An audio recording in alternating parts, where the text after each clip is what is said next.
What's up guys, welcome back to my YouTube channel once again. My name is Dash Lifestyle. Kindly for watching me for the first time, remember to subscribe, like, share and also comment. So guys, in today's video I want us to watch this video from Jamaicans and black people in United States, UK and Canada. They are moving out of this Western country, going back to their country, and they have come out and shared the reasons to why they are moving out of this Western country to back in their country. Let's watch this video till the end, then I'll be back with more comment. The post here for all of my Caribbean people, the people that will migrate from any other country and come at the United States. Please, me I beg you kindly stop post and portray to other people where they in them home country like say America a better rose. America is not a better rose. Sometimes you got your bed and yet you want bed and can't even be there for little on the ground where you're tired. You can't walk and beg your neighbor nothing or go pick off nothing off of them tree else your ass got jail. Yeah, I tell you, America are one of the toughest places them ever. Not saying it's not full of opportunities. It is. Because I made use of my opportunities when I migrated to America in 2012. One of the best decisions I have ever made. But me I tell you, America is not all candle, butterfly, and all them pretty scented stuff there. It's tough out here. Tough. Yo, I couldn't wait to get home to make this video. I've been holding this back for far too long. I want to ask you people a few questions. I want to ask Canadians in particular a few questions.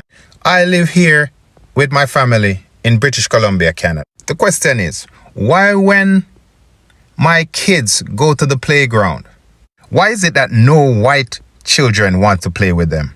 Why is it that all the white children shy away and look weird or make crazy faces as if they're scorning my kids? The other question is, because I know you might be thinking it's just my kid, but why is it that other non-white parents have the same problem? What are you people telling your children? It's obvious it's nothing good about non-white people because it's obvious in the children, and this is why racism will never go away. But you know what? I'm not doing this for sympathy or anything. Actually, I don't need any sympathy from anyone. I'm just saying I lived in a few provinces in Canada and I've seen it many times. Many times. Against me, against my wife. But when it's against my children, that's a different story. And I'm not playing around. My Caribbean people, the ones with the brain, not the ones who are trying to conform, not the ones who are trying to fit in, the ones who understand what's going on. Canada is a very racist country. They act and they say otherwise as if it's not true, but it's true. I've lived it. And now my children are experiencing it. I just want to say for all the racist people, the people who say they are not racist, racism is a form of stupidity. Not just ignorance, stupidity. And if you're a racist person, you are a stupid person. I see my little 4-year-old girl going to the playground to make friends. She approached children and she talked to them, make conversation when kids are playing. And if they're not black or if they're not non-white, I should say, then it's a no-no. The kids are like acting as if they're scorning my children. Growing up in Jamaica, I know that kids, not just Jamaica, I'm not stupid. I lived in the States too. Kids play with kids. They don't have to introduce themselves to each other. They just see an opportunity to play. But not these children. What is happening? What is happening? What are the parents doing? What are the parents saying? What are the parents telling the kids about black people, about Indian people, about brown people? What are the children? What are the parents doing? I have a home. I don't have to stay here and let my kids endure all this stupidity from stupid people. This Canadian life is just an experience. My people, don't be fooled. Don't be fooled. I was not fooled. But when things happen to my kids, then that's a different thing. Different story. One thing, I have to say one thing. Nothing lasts forever. tables always turn. Remember that.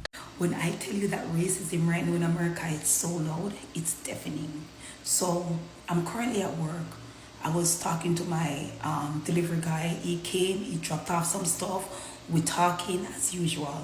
So he's telling me all about his life, and I'm listening until he get to the point he turned to me and he said, I don't like black people. My mother don't like black people, my brother don't like black people, and my daughter doesn't like black people.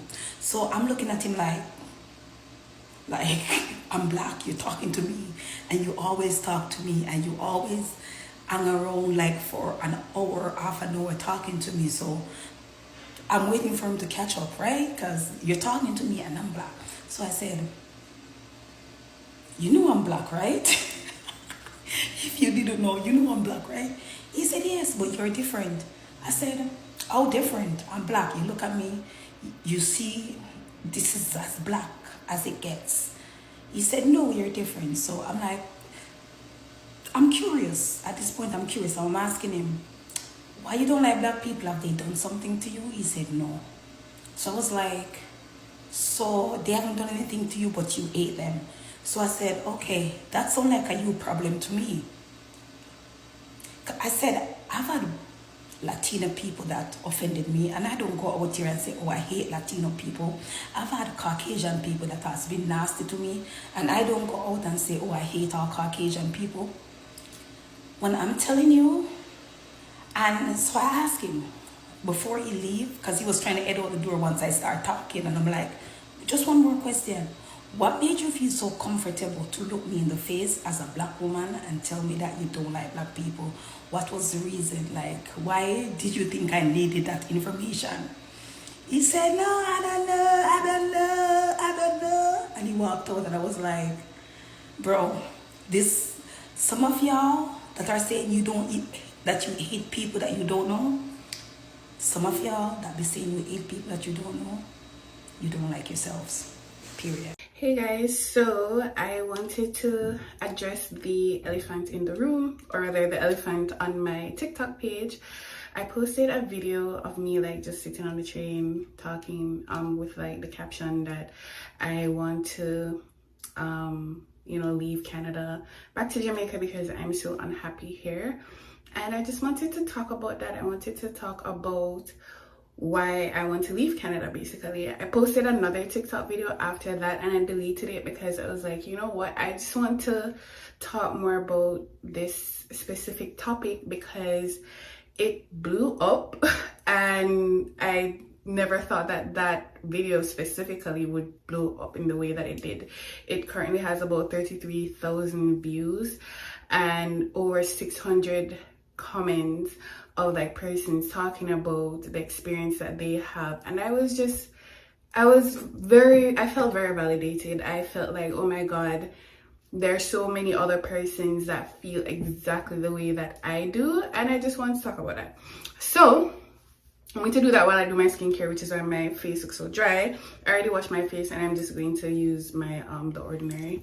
So guys, for those of you that do not know, and most of you wouldn't know because I don't post too much of like my personal stuff on TikTok. I do that more so on YouTube. I have a YouTube video, I'll link it in my comments.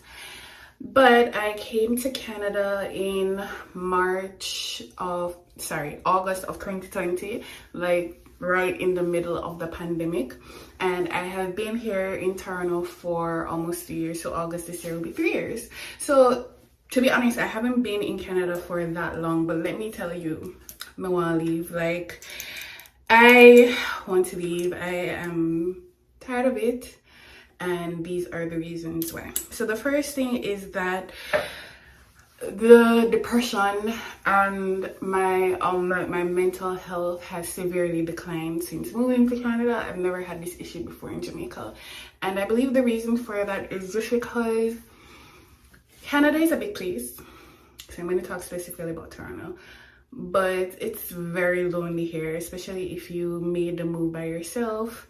It's very lonely, it's difficult to make friends, and even with friends, there is just not that community, that there is not that camaraderie that you have and feel like back home, like if you're from a small island, you know. So it's like really lonely here. People are very much like, you know, focused with the blinders on.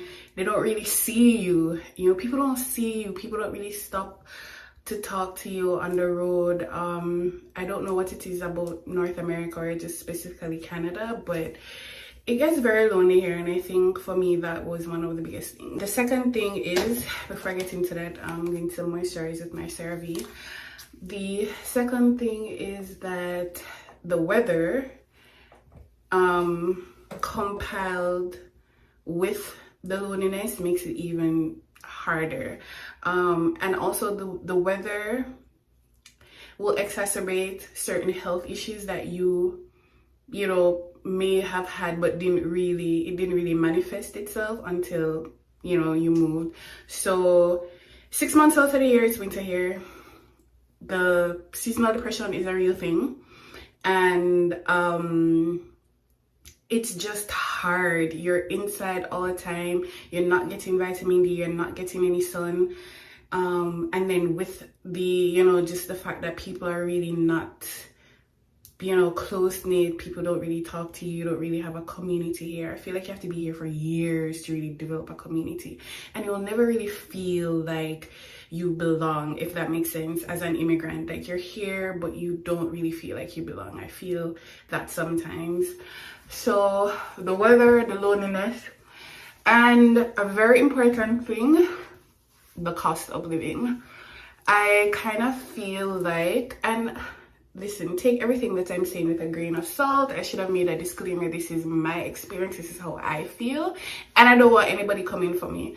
But I kind of feel like I was sold something that's not really, oh my God, that's not really how it is. Like, I was sold a dream. I thought that Canada was a particular way. And then when I came here, I felt like I was ripped off. I felt like it was kind of a scam. And granted, things have changed significantly and drastically over the past few years, especially after the pandemic. But boy, when I tell you, the cost of living here is ridiculous. It's ridiculous. Rent prices right now in Toronto average $2,000 to $2,500 for one bedroom, $2,500. And when you compare that to the average wage that person's making in Toronto, which is around $45,000 to $50,000, that makes no sense. An average person in Toronto, an average single person living here will never be able to purchase their own home, and that's a fact. And even if you have a partner, it still would be very, very difficult, and you're going to be house poor. Food prices have risen significantly, and granted, that is there. That's present everywhere right now because of inflation, but coupled with the rising rent prices and just like overall cost of living, just to live, right? It's crazy. So I feel like at this point, like, I made the move for like to get a better life and new opportunities and stuff like that. And to me, it's like, it's not really working out the way I thought that it would be. So I'm like, why am I here? The point of all of this was to come to make a better life, like to be able to afford certain things that I wouldn't necessarily be able to afford if I was in Jamaica. But honestly, it's just not giving. I'm gonna put on sunscreen. So another one of the things that made me really want to move back to Jamaica rather, is just because of the fact that it's also difficult to find a partner. The dating scene really sucks, and when I tell you it is difficult, I've actually done research on why it is so difficult to date in Toronto, or just the pool is empty. I don't know what, people are in the pool, but the people them don't make no sense. That's all I have to say about that. It's really difficult to date here and to like find a partner if you are single, and you know that adds to just the loneliness, the sadness, the depression, whatever. Taxes are really high, and that adds to like the overall cost of living. And yeah, like for the most part, I feel like those are the main reasons why it's like so difficult to be here and to adjust and to like see myself here in the long term. Granted, like I am trying my best to be here and to live and to like explore and to experience everything that this city, this country has to offer, and take advantage of the benefits. So with that being said, I mean, I'm still here obviously, but I feel like in the long term, like Canada may not be for me, and those are some of the reasons why. But in the meantime, in between time, I'm going to take every single thing that Canada has to offer, every benefit, every opportunity that comes my way. I'm going to take it until such time I'm ready to leave. So I hope you guys, for the persons that commented that they were feeling the same way, go and hold the faith. You know, just try to stay motivated, try to stay positive, try to meet people, try to go out as much as possible, especially now in the summertime. That's what I'm doing. And yeah, thank you guys so much again for the love and also the support on that video. And so guys, I hope you have watched that video and see some of the reasons to why Jamaicans and black people in the United States, Canada and UK, they are moving out of this Western country, going back to their country. And also in this next section, I want to play you a video of black Americans and Jamaicans and black people in the Caribbean. They have come out and shared the reasons to why they are also moving out of African country after arrival. There are so many things that it is making the Jamaicans, black Americans and black people who are visiting Africa to move out of Africa in arrival. So kindly guys, watch this video till the end and then I'll be back with more comment. Americans coming over here being nasty, doing nasty things and being bad to the locals. Now let me flip the script, okay? Let's talk about the fact that we get abused over here too. The thing about Ghana is stop crying victim. Stop crying victim, because y'all cheat us out of a lot of stuff. Y'all invited us to come home, which by the thousands we did. We came running to Ghana. People sold their homes, moved out of their apartments, sold everything. Some people packed up containers and moved over here just to get over here and realize this is not our home. Y'all call us foreigners. Ghanaians call us that. We didn't make that word up. We didn't start calling ourselves that. We don't know that that's what y'all call the white people and the Chinese because we're not around them. But we know that that's what y'all call us. I ain't never heard the word before, Toby, till I came to Ghana. Okay, y'all invite us home. Let's talk about what y'all do to us. Starting from the fucking before we get to the airport, we gotta have a visa that we pay for to even enter our home. We pay all this money for passports and visas to get here. We get to the airport, and as soon as you see a fucking blue passport, everybody's coming for us. Can you give me something small at the COVID place? You get to immigration. Can you give me something small? You get to baggage. Can you give me something small? A person grabbed a damn cart and put my bag on it and got mad because I gave him $5 because I only had hundreds, because you come over here with hundreds to get the best, cash in rate. How about he looked at that and said, I don't want that. I said, what you mean you don't want it? I said, I want to know, what did you expect me to give you? He said, $10. I said, so you want me to give you over 100 CDs for picking up a bag, putting it in a cart? He don't know this is like my 5th time coming through the airport. I have never seen nowhere in any country or state where people have openly, it says $60 for foreigners, $30 for locals, okay? You go to Cocoon Park, and I don't remember the price. Let's say $200 for foreigners, because that's what y'all call us, $40 for locals. You go to the castle, it's $60 for foreigners, $10 for locals. I ain't never seen that nowhere. I don't went nowhere in the U.S., Mexico, and Canada where it said you pay, if you a local, if you're from here, you pay $1 for a Coca-Cola, but if you're a foreigner, you pay $8 for a Coca-Cola. I ain't never seen that nowhere except Ghana. Nobody in the airport has ever asked me for no money for nothing.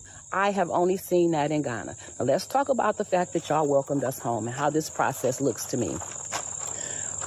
According to y'all, the ones of us that were stolen, so let's talk about the process of coming home. We got stolen from our mother, our birth mother and father. 20 years later, We're probably 26 years old now. Our mother finds us and she said, baby, y'all come home. I miss you. Come back home. Get out them streets where they don't love you at and come home. So we drive, take a taxi, however we get to our mother's address, we get there. But before she let us come to the door, she says, oh, welcome home. But before you come in, can you pay me $300 to enter the door? That's the visa to come home. So, okay, we happy to be home. So we paid $300 to our mother to step foot in her house because we're excited to be home to the motherland, okay? We get in there and now it's dinner time. And she has plates on the table for the kids that grew up in the house. And she has a plate on the table for me and my sister who was stolen years ago. And she says, oh, my daughters, because you didn't grow up here, my children get to eat free that grew up here. But because you were stolen and you're just coming back, I have to charge you $20 for a plate. So me and my sister, we're so happy to be home. We're confused. We pay her $20 for a plate. Okay. That's the cocoon shit. That's y'all giving us different prices for shit. Okay. Now we're at our mother's house and we're enjoying being there. We see something's a little weird, but we enjoy being back home with our mother.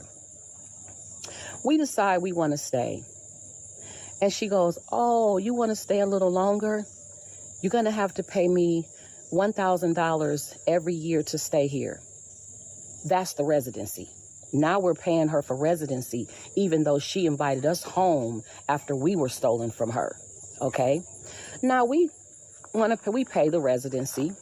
And then we decide, you know what? We want to get on the birth certificate. We kind of like it here. It's a little weird, but we comfortable enough to stay here.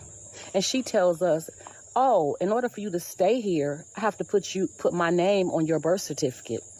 That's going to be $3,000, please. And then I will put your name on the birth certificate and you will become a family member. That's the citizenship. That's the citizenship.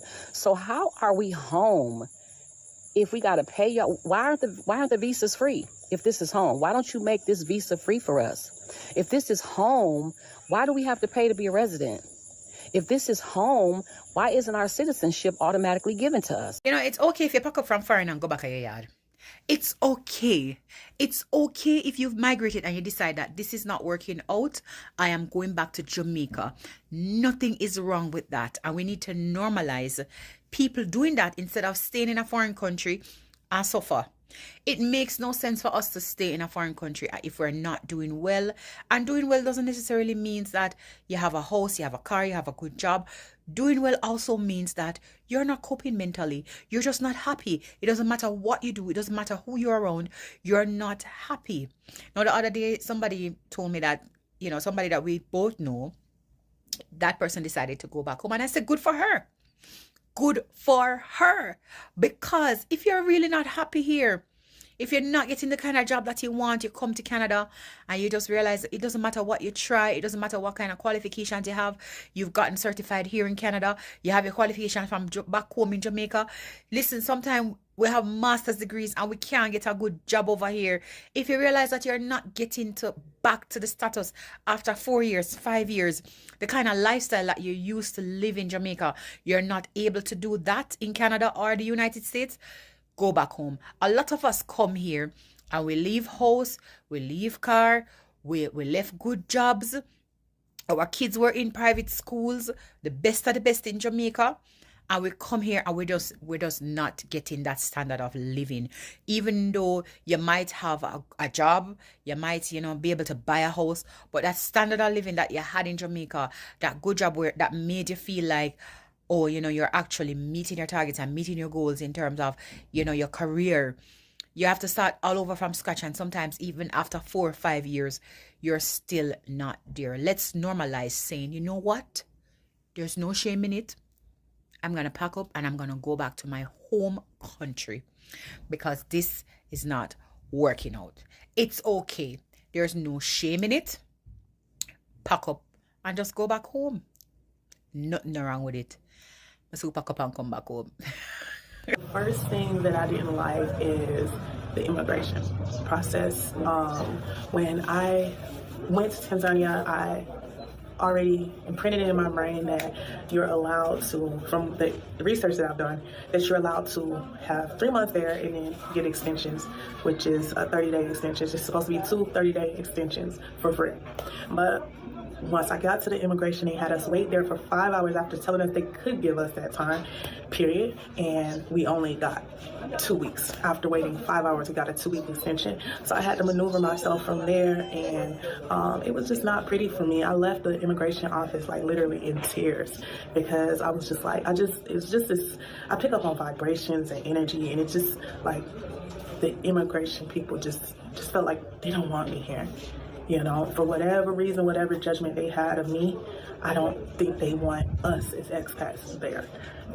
You know, and that's just the honest truth, you guys. Like, they were laughing at me while I was crying. Like, it was just not funny. Maybe it was just the immigration officers that I dealt with, but it was just like, oh, okay, yeah. So that was like one of the first negative experiences for me there. But yeah, I thought I could, you know, stay there a little bit longer just to feel it out. Now, let me tell you guys, I never, ever, ever had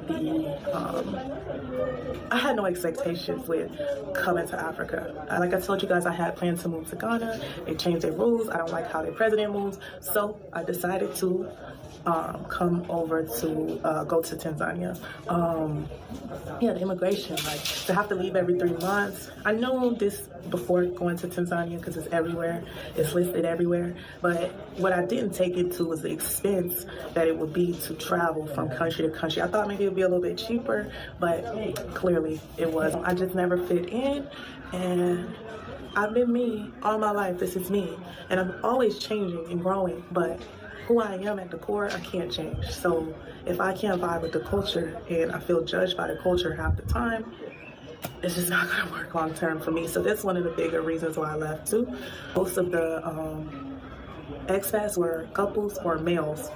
So I met a guy, he was there from Europe. He had a business in Europe, but he lived in Atlanta. He's from Atlanta. I was like, oh, hey, what's up? You know, come to find out, like, he was like bragging about how, you know, he can get certain favors from a girl in the community for little to nothing. And I don't need sexual favors, but he was just bragging. And that's what he kind of like hinted at, but I didn't want to assume. But, you know, like, I think guys sometimes come to exploit the, white and black guys come there to exploit the community if, you know, they know like they can get a lot for little to nothing, you know, from whether it's company, sex, whatever, like they know this.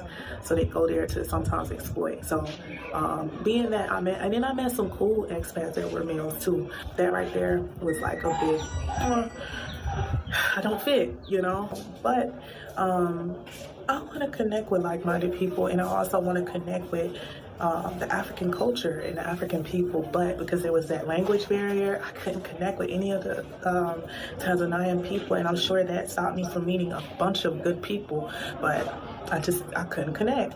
So this was like a thing for me that I was just like, dang, you know, like, it sucks. This is a bummer. It took a lot of effort coming to Africa, but I was just like, I just don't see myself happy here. I'm not happy. So I didn't know, like, in my mind, I'm like, once I didn't feel welcome, I'm like, when can I escape? You know, because if you don't feel connected with the people, it's just like, what in the world am I doing here? Like, you know, I vibe with a few Tanzanian people, the ones who spoke English, and I didn't vibe with any of the diasporans, actually, not for long. So, you know, that's just what it is. African Americans leaving Africa right now. You know, I think when people migrate to the continent or they leave abroad, as we're seeing in record numbers, more than ever before, I'm not sure if it's new or if social media is giving us these viewpoints, but you come to countries where you find the quality of life much better, but the cost of living a lot less than what you're used to, and you overextend. You purchase a house or you get an apartment in the most luxurious part of the country. You're dining out every day, multiple times a day. You've got a driver, you know, you're doing all of these things. And while these things can still be relatively affordable, what I see for the most part is people just doing the most. Like, getting the most luxurious car, the most luxurious home, the most luxurious furnishings, and essentially they can't afford to not do the work that they were doing in the US to now sustain the life that they've created on the continent. And so, you know, when I first arrived to the continent, I wouldn't say made those mistakes. I have lived, had money, lost money, lost it. So I knew how to live pretty frugally. But I do recommend that when you do migrate, that you enjoy that experience for the short term. And that's like 30 days, you know, celebrate yourself, have fantastic dinners out, stay at a hotel, stay in a fabulous Airbnb. But if this is something that you want to do long term, you need to get yourself on a budget and be financially responsible so that you don't overextend yourself, so that you don't end up having to go back to a country that you so direly want to get out of. So we already know that Africans and African Americans don't get along. The hate is very evident when you hop online. But that's the thing. When you hop online, I don't see this shit in person at all. Okay, I'm lying a little bit. There will always be somebody that's mean, but that's not what I'm talking about. My point is that the hate is strong online, but there's lots of love in person. As an African, I love African Americans. I have so many African American friends. We get along just fine. And I bet you if I asked any of them what they think of Africans, they won't have anything bad to say. We can talk about the bullying that Africans endured by African Americans in school, but that's not what I want to talk about. Just because I'm not in school anymore and I don't get bullied for being African anymore. I have learned to let that go because I decided to love myself. And I've been able to see that a lot of the African Americans that bullied me are now grown or the same age as me, and they don't think like that anymore. If you're Black and you go to any part of Africa, I bet you will be loved and welcomed. So just remember that just because there's hate and division online, it doesn't mean that it's the same thing in person. Bro, I'm reaching out to the African community. Why don't y'all like us? Because when I be at work and I be trying to talk to the African people, it always seemed like they be like looking at me funny or side-eyeing me. And at first I was thinking maybe they just don't understand me that well. Maybe they're not well acquainted with the way we speak or something. I don't know. But somebody brought it to my attention that they just don't like African-American people. And I didn't believe it at first. But then I started noticing certain little things. One of my coworkers was like, if you notice, they always cool with the white people. They love white people. I'm like, no, I don't think it's that. Like, there's no way they like white people more than they like us. That don't even make sense. I'll never forget. I was walking down this long pathway at my job. It's like a long pathway. And I see somebody just running this way like super, super fast. And it was an African. And I'm sitting there watching this, and she's a beautiful African lady, like super beautiful. Like, but she running this way. I'm looking like, what's she running from? It's a white dude behind her chasing her, and they both just laughing and giggling. I'm like, ain't that the same girl I was just trying to talk to yesterday, and she act like she couldn't understand nothing I was saying? How she having so much fun talking to this white man, but she can't be cool with me? Like, that's insane. Like, why don't y'all like us? Like, what is it that y'all don't like about us? I thought we was cool. And then as time went on, more and more, like, down the line, I'm starting to peep, like, this is a reoccurring pattern. Like, it keep on happening. I'm starting to peep that ain't no Africans trying to talk to me. They all act funny towards me, but they do be messing with the white people. And I'm like, bro, that's a real thing? Like, I used to hear people say it, but I didn't really believe it. Like, I'm not the type of person that just hears something and just believe it automatically. Like, I got to see for myself. And once I really seen it, like, this same African lady I was just trying to talk to yesterday, not being flirtatious, not being weird or nothing, like, regular conversation, just trying to, you know what I mean, help make the day go by, like, not even saying nothing bad or nothing. This same lady who wouldn't even give me a conversation was being chased down by a white man, laughing and giggling. I couldn't believe it. Why don't y'all like us? I understand we're a little bit Americanized and everything like that, and we're a little bit brainwashed, and, you know, we can be ignorant at times, but every African American is not like that. I don't like to see myself as an ignorant person who runs around starting I don't do that. You know what I mean? I don't do that at all. So I don't understand.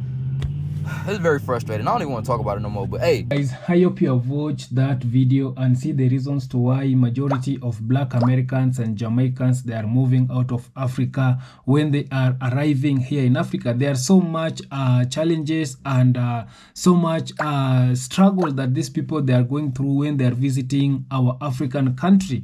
And for me, I can tell you that we as African, we need to change our country so that it can be a good country to all Black black people, because we are having a lot of our black people who they were taken away during slavery. We have black Americans, majority of them they were taken from here in Africa. We have a lot of black people in the Caribbean who they were taken away from here in Africa, and majority of them they really want to come back here in Africa. But seeing all these challenges and the struggle that majority of them they are facing when they are coming to our African country, it is even making them to stay away from Africa, not to come in Africa. So these are some of the challenges and the struggle that I've decided to come out and share to all black people so that they can see. And also I've shared this message to tell our leaders also the challenges and the struggle that our own people, our black people, they are facing when they are coming to our African country, and we need to change them. This is why some of the Jamaicans, they usually tell Africa, we need to unite. Africa, we need to develop our country. We need to make our country a better place so that our black people in the diaspora, so that when they're coming here home, they feel like home it is good than the country that they are in. So we need to change our country. We need to develop. We need to make it easy for black people who they are outside of our country. And also, guys, you have seen the first video whereby I show you some of the challenges and the struggle that Jamaicans and black people they are facing when they are in the Western country. So you have heard right now so many things it is happening to the Western country, like in United States. We saw what United States they are doing to the illegal immigrant. United States it is deporting illegal immigrant back to their country, and also United States it has made a life of the black people more difficult to a point whereby the black people they are deciding to just to get out of United States by themselves, because United States right now it is not a dream country whereby black people we used to see. And also things have changed. United States it is not that country of opportunity. It is not that country whereby majority of us black people we are leaving our African country, our black country, to go and see if we will make it in this Western country. So I've decided also to do this video and to tell our black people that right now American dream it is no more.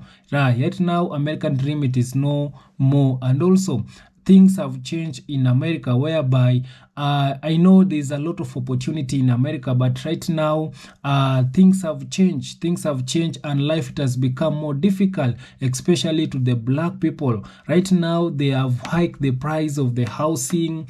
They have made the living of the immigrant people to be more difficult than how it was supposed to be. And that's why majority of our black people, especially Jamaicans and people who they are in this Western country, they have come out and share how these countries right now they are, so that they can tell our people who they really want to go to this country to be prepared physically and mentally, so that to know the things that they are going to face when they are going to this country. And for me, I really love Jamaicans, because Jamaicans they usually come out and tell the world exactly if they are seeing any challenges, any struggle in this Western country. Majority of them they will not keep quiet.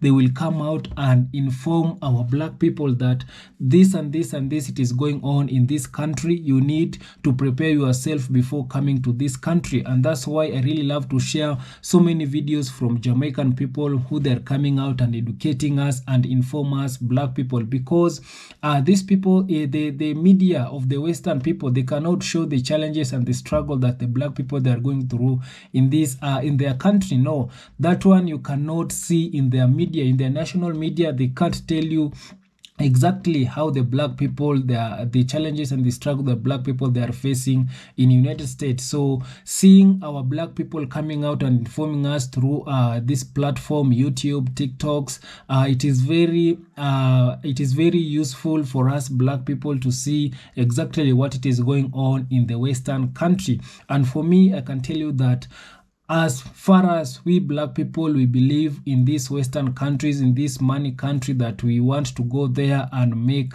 and we will make it. No, right now things have changed. And also I keep on telling you that in these Western countries, it is like a slavery plantation farm, whereby the things that you want to achieve in life, you will achieve it in a short period. Yeah, you will use a short period to achieve all the things that you wanted to achieve in life while you are in these Western countries. And for you to achieve that thing, you will achieve it and you will have it, but it will take you entire like your time to maintain this thing that you wanted to achieve in life, because everything there, it is about money. So that's why I keep on telling that it is like a slavery plantation farm. For you to have that car, you will work for it, then you will have that good car. And for you to maintain that car, you will still need to go and work for it, so that you can maintain the car, so that you can maintain your house, so that you can pay the mortgage, so that you can pay the loan, so that you can pay the bills. So there it is like a slavery plantation farm. You cannot stay in these Western countries without going to work, without having money. You can't just stay in these money countries without having a country. And also it will force you to have like a 3 or 4 jobs, so that you can live how you want in this Western country. So right now, this video it is just for the educational purpose, to inform our black people that whatever it is going on in the Western countries, things have changed and it is not like how it was supposed to be. We have seen Donald Trump, he came out and ruined everything. Yeah, Donald Trump, he came out saying that he's going to make the life of the America great again. He was using MAGA, which means make America great again. But right now we can see that even if Donald Trump is trying to make America great again, even those Americans, the white Americans, the black Americans, they are still crying because of how life it has changed. Right now, majority of American people, they are losing their jobs.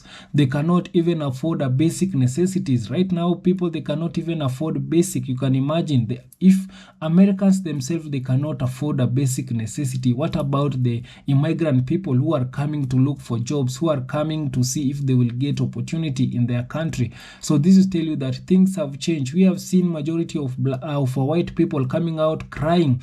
They cannot even feed their family. They cannot even have money just to fuel their car to go to work. We have seen the white farmers, they are crying because they used to pay those illegal immigrants a small amount of money so that they can work for them in their farms. But right now, when Donald Trump, he came and deported all illegal immigrants, it has forced the white farmers to hire their own people, and their own people, you cannot just pay them the low wages how you are paying the illegal immigrant people. So it has forced them to pay them high wages, and because of that, it has made their life to be more difficult, because even if they are paying them to help them in the farms, right now there's no businesses in the farms.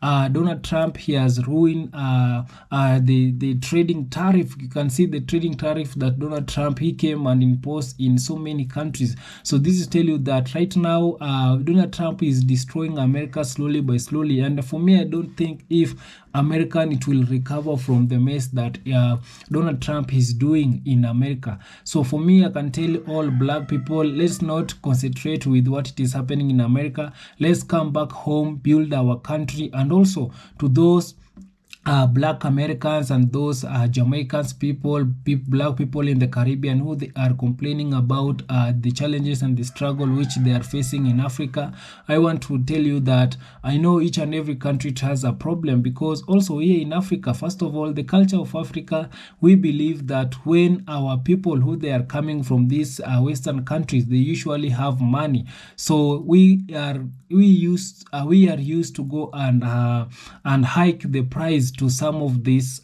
foreigners who are coming to visit our country, without knowing that these people, they are our brothers and sisters. So we as African people, we need to change that, and we need to see the problem that we are having to our black people who they are coming to visit us, and we need them to feel at home. We need them to come here safely. And also there's a lady who she came out and complained about she's being charged to get just